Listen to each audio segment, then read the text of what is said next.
أي حد لما بيسمع كلمة محور وخاصة لو عنده عربية بيحس براحة غريبة كده، وإن أكيد المحور ده هيحل أزمة الزحمة وهيقلل وقت الرحلة. وده فعلا اللي حصل بعد افتتاح مسار رحلتنا النهاردة، محور الفريق كمال عامر. يلا بينا نكتشفه مع بعض. فلو كنت جديد في القناة اعمل سبسكرايب وفعل زر الجرس عشان يجيلك جديد جولاتنا ورحلاتنا أول بأول. ويلا بينا بسرعة نبدأ جولتنا ورحلتنا النهاردة.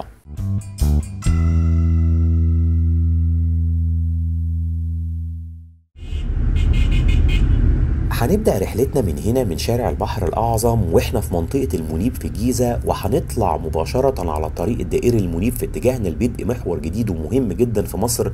هو المحور اللي اليافطة بتاعته قدامنا مباشرة اهو، وهو محور الفريق كمال عامر. محور من أهم المحاور فعلا، واللي حلت جزء كبير وضخم من الأزمات المرورية. احنا هناخد المحور من هنا من فوق الطريق الدائري، وهنروح لغاية شارع احمد عرابي في المهندسين في وقت قياسي، وهو وقت الفيديو، رغم اني مش همشي على السرعة المقررة للطريق، ولكن همشي على سرعة اقل عشان نقدر نتفرج على المحور بشكل افضل. احنا بالفعل خلاص خلصنا المطلع وبقينا اهو فوق الطريق الدائري، والجزء اللي احنا فيه حصلت فيه توسعة رائعة جدا، واصبح الطريق واسع بشكل كبير متقسم ل4 اجزاء في الاتجاهين، والجزء اللي احنا فيه شبيه كده بحاره الخدمه في الطرق السريعه. اللوحه الارشاديه اللي موجوده على يميننا دلوقتي بتوضح اننا من طريق المحور اللي داخلينه دلوقتي بنوصل لمحور رود الفرج والوراق ومحور 26 يوليو وصفت اللبن ومناطق تانية كتير هنشوفها مع بعض خلال الفيديو. شايفين قد ايه الطريق بقى واسع، وقد ايه بقى جيد جدا من نوعيه الاسفلت والتخطيط. يعيبوا بس شكل العمارات العشوائيه واللي اتبنت على مر السنين، ولكن يمكن دهنوها بشكل بيجمل ويحسن المنظر شويه. احنا بقينا فعليا اهو على بدايه محور الفريق كمال عامر، واللي هنروح منه لشارع احمد عرابي بعد بشتيل، وبيفضل مكمل معاك لمحور تحيا مصر. طول المحور هنا 15 كيلو متر، وعرضه بيكون من 33 متر ولغايه 65 متر في بعض المناطق. سرعه على المحور 80 كيلو متر في الساعه، لكن همشي بسرعه 60 كيلو متر تقريبا عشان نشوف المحور كويس. الفريق كمال عامر كان قائد القوات المصريه في عمليات الخليج الثانيه، ورئيس اركان الجيش الثالث الميداني، وقائد الجيش الثالث الميداني، ومدير المخابرات الحربيه، ومحافظ مطروح ومحافظ اسوان، وتوفى سنه 2021. زي ما احنا شايفين كده المحور لف معانا عشان نروح من جزء من الدايره لجزء تاني زي ما هو واضح في الصوره. محور الفريق كمال عامر هو الخط التركواز، والدايره الحمراء دي هي الطريق الدائري، ومن خلال المحور بنروح من جزء من الدايره على جزء تاني من غير ما نلف الدايره كلها او نلف جزء كبير منها. وده يمكن هو الهدف من المحاور العرضيه اللي بتقطع الطريق الدائري بالعرض.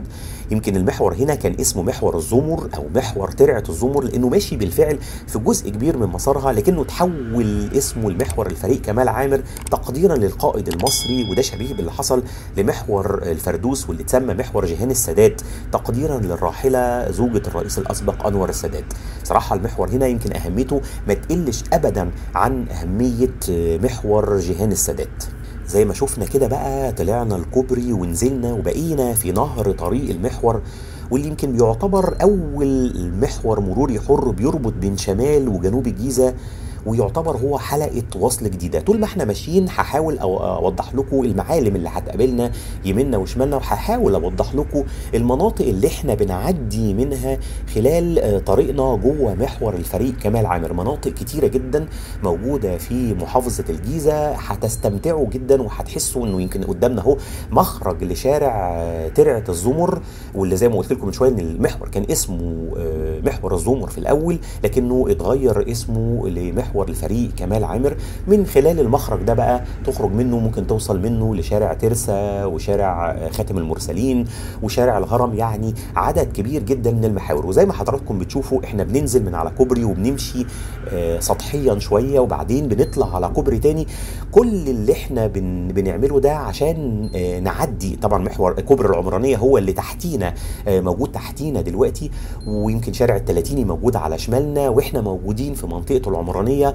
والهدف من كده سواء كان من الكباري او من الطرق السطحيه ان احنا نعدي التكتلات او التقاطعات اللي موجوده، بحيث ان المحور يكون محور حر. يمكن كلمه حر دي معناها ان هو ما فيش اي تقاطعات بتقابله، زي ما بيكون كده ماشيين على طريق قطر، فالطريق القطر ده بيكون حر، بمعنى ان انت ما يكونش فيه او قضيب القطر او زي مترو الانفاق مثلا، فهو ده برضو من الطرق الحره اللي ما فيش اي تقاطعات بتقابله، وبالتالي انت بتاخد الطريق مباشره للوجهه اللي انت رايحها وفي وقت قياسي.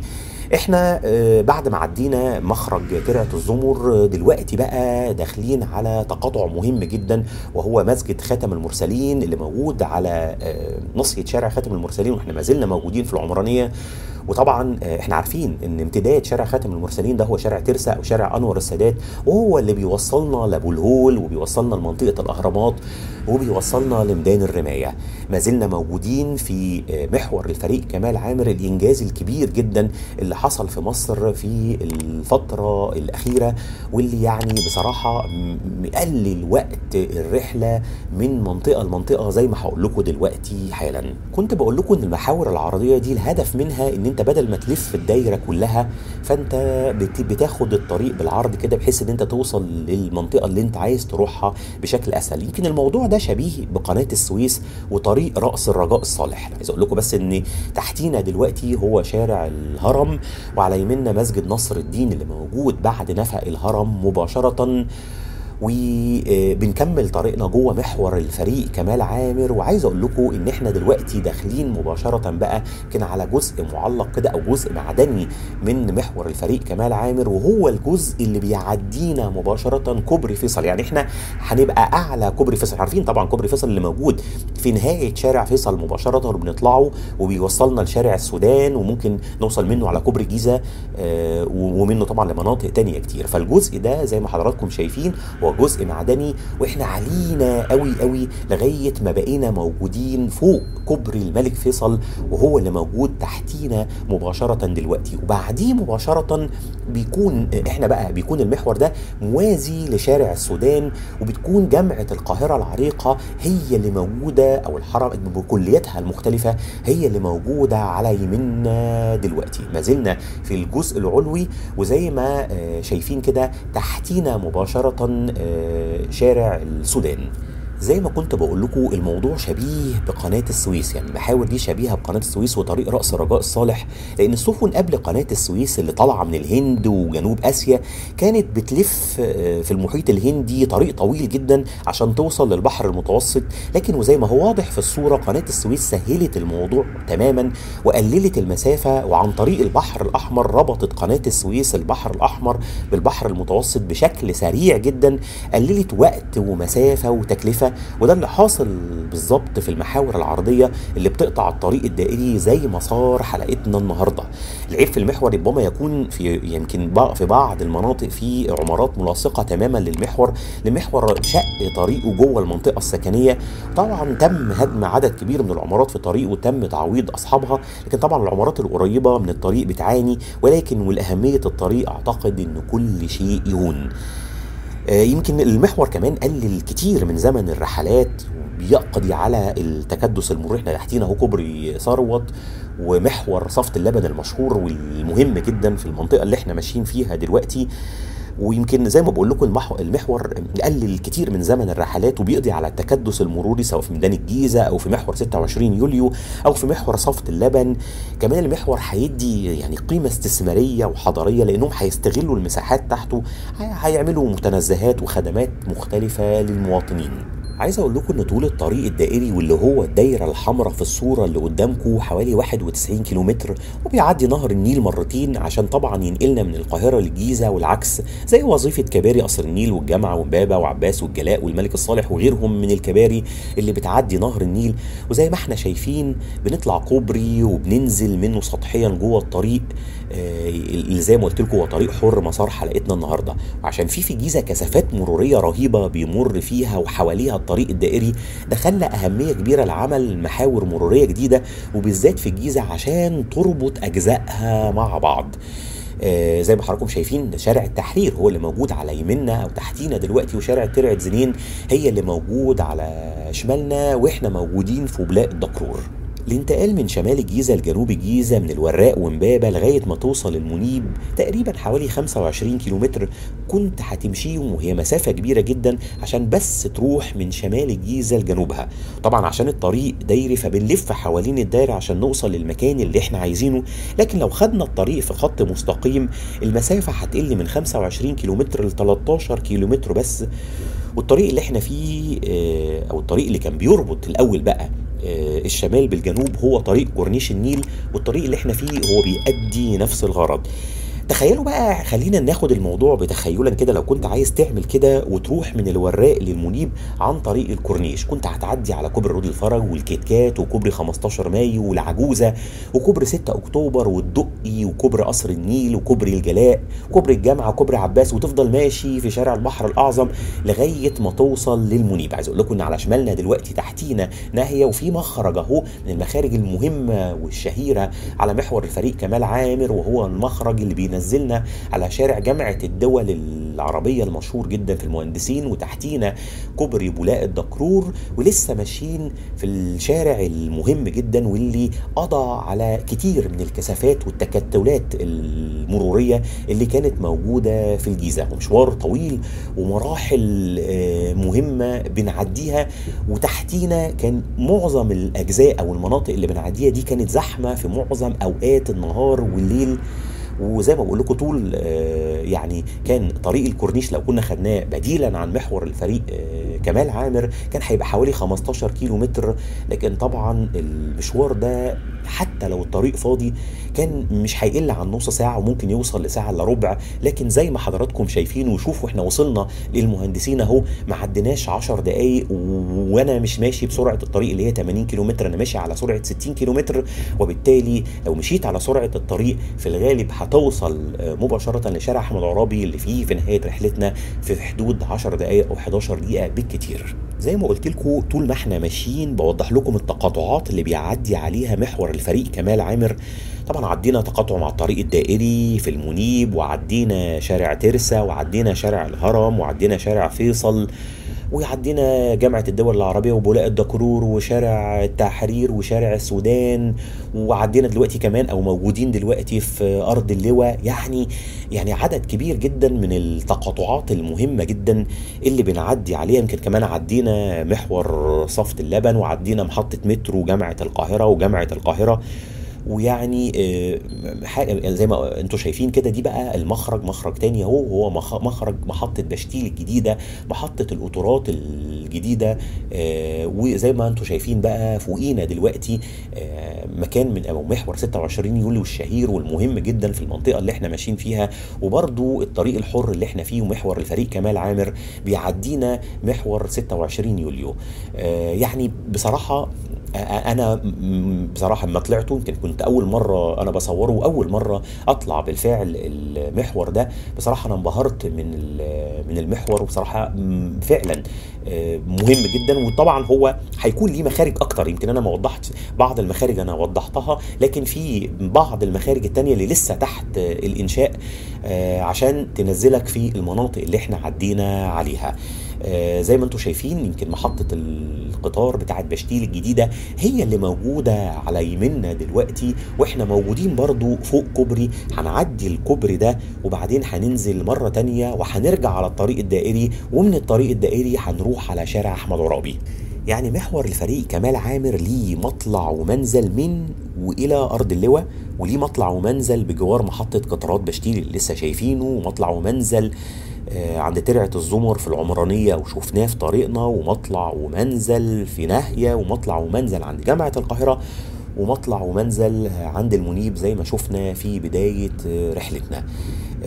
واعتقد هيكون ليه كمان مطلع ومنزل في شارع السودان، او هو اعتقد هو شارع السودان اللي هو عند جامعة القاهرة. احنا فوقينا دلوقتي كوبري عزبة المطار، ولسه مكملين طريقنا لغاية ما زي ما قلت لكم هنطلع مرة تانية على الطريق الدائري ونروح على شارع احمد عرابي، ومن جوه شارع احمد عرابي هننهي رحلتنا. زي ما قلت لكم احنا دلوقتي تقريبا بقالنا 12 وداخلين على 13 دقيقه تقريبا، هتكون نهايه الرحله هناخد فيها 15 دقيقه. احنا عدينا على منطقه بولاق الدكرور، وهي من المناطق الشعبيه في مصر، ويمكن متسميه نسبه لشيخ كان اسمه ابو محمد يوسف ابن عبد الله التكروري، وكان الناس بيحبوه، كان راجل صالح وسكن في الجزء اللي كنا عدينا عليه، واللي كان عباره عن قريه اسمها بولاق، فالناس سمتها بولاق الدكروري، او يعني حرفوا كلمه التكروري دي للدكروري. طبعا احنا عارفين ان في منطقه تانية اسمها بولاق وموجوده قريب كده من وسط البلد وقريب من مسبيرو، وهي بولاق ابو العلا. تعتبر بولاق الدكرور من اكبر احياء القاهره الكبرى من حيث المساحه والكثافه السكانيه. زي ما حضراتكم شايفين، انت لو كنت كملت على طول كنت هتوصل على محور تحيا مصر، اللي قلت لكم ان هو تقريبا بينتهي عنده محور الفريق كمال عامر، لكن انا طلعت بقى من المطلع ده اللي هيطلعنا مره تانية على الطريق الدائري عشان نروح على شارع احمد عرابي ونشوف ازاي بتوصل من كثافه او من منطقه الى منطقه تانية بعيده عنها وما كانش ليها بديل غير كورنيش النيل بسرعه كبيره جدا. احنا بقينا موجودين دلوقتي فوق الطريق الدائري، وزي ما حكينا عن بولاق الدكرور نحكي عن صفة اللبن اللي هي عدينا عليها برضو خلال رحلتنا النهارده. هي اداريا تابعه لمركز بولاق الدكرور، واسم صفة اللبن ليه روايتين. الروايه الاولى ان كلمه صفت في اللغه القبطيه معناها سور، وصفة اللبن مشهورة بمزارع الألبان وإنتاج منتجات الألبان، وكان فيها أراضي زراعية كتير، لكنها قلت مع النمو العمراني وخسرت صفة اللبن شهرتها بمنتجات الألبان. الرواية التانية بقى بتقول إن كان في عربية كارو دهس الطفل في منطقة، فالناس سموا المنطقة كرداسة، أو يعني اللي هي إيه كارو داس، فسموها كرداسة. وهي أهالي بقى صفة اللبن جمعوا أهل الطفل مع سواق الكارو عشان يتم الصلح، ورددوا مقولة يمكن بنقولها كلنا، وهي مقولة صافية لبن، نقول بعد كده حليبي قشطة يعني. ومن هنا اتحرف الاسم لصفة اللبن. كان أشهر شوارعها شارع السنترال وشارع جامع بلال، شارع التلاجة وشارع المدرسة والمطبعة وسوق التلات والكوم العالي ودرب زوبع وحارة ربعة ومناطق تانية كتير. احنا بالفعل نزلنا بقى من الطريق الدائري وبقينا في طريق احمد عرابي، هنطلع كوبري تاني، وبعد ما ننزل من الكوبري مباشرة هنكون في شارع احمد عرابي، الشارع المهم جدا في المهندسين واللي بيوصلنا لشارع جامعة الدول العربية، بيتقاطع معاه مباشرة بعد ما بننهي شارع احمد عرابي. يعني شايفين قد ايه المحور سهل الطريق، شايفين قد ايه المحاور العرضيه دي كانت بالفعل مهمه جدا. واعتقد ان في محاور تانية هتتعمل عرضيه كده بتقطع، اللي في منهم محور يعني في جزء منه اتفتح بالفعل وهو محور عمرو بن العاص، وان شاء الله هصور لكم محور عمرو بن العاص ولكن بعد انتهائه، بحيث ان احنا ناخد المحور بالكامل لغايه نهايته.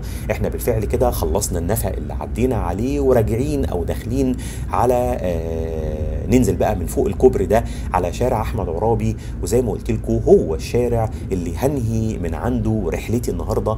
ويعني زي ما حضراتكم شايفين كده انا بالظبط لو خدت المده، احنا دلوقتي بالظبط مشينا 17 دقيقه بالظبط، وزي ما قلت لكم انا سرعه الطريق كانت 80 كيلومتر في الساعة، أنا مشيت على سرعة 60 كيلومتر، وكان ساعات بقلل السرعة كمان ما بين 40 و50 كيلومتر، وبالتالي أنا ما مشيتش على سرعة الطريق العادي. لكن لو مشينا على سرعة الطريق العادية اللي هي 80 كيلومتر تقريبا ممكن ناخد الطريق، يعني أنا قلت من 10 ل 11، ممكن تبقى 12 أو 13 دقيقة بالكتير عشان نوصل للجزء الحيوي اللي احنا رايحينه دلوقتي، وهو شارع أحمد عرابي، ونكون في منطقة المهندسين. ومن منطقة المهندسين بقى تنقل براحتك ما بين المهندسين للدقي للعجوزة لشارع السودان، ممكن تدخل على كيتكات، ممكن تدخل على امبابة، يعني مناطق مهمة جدا. احنا نزلنا بالفعل على شارع أحمد عرابي، واتمنى ان الفيديو يكون عجبكم. لو عجبك الفيديو ما تنساش تعمل سبسكرايب وتفعل زر الجرس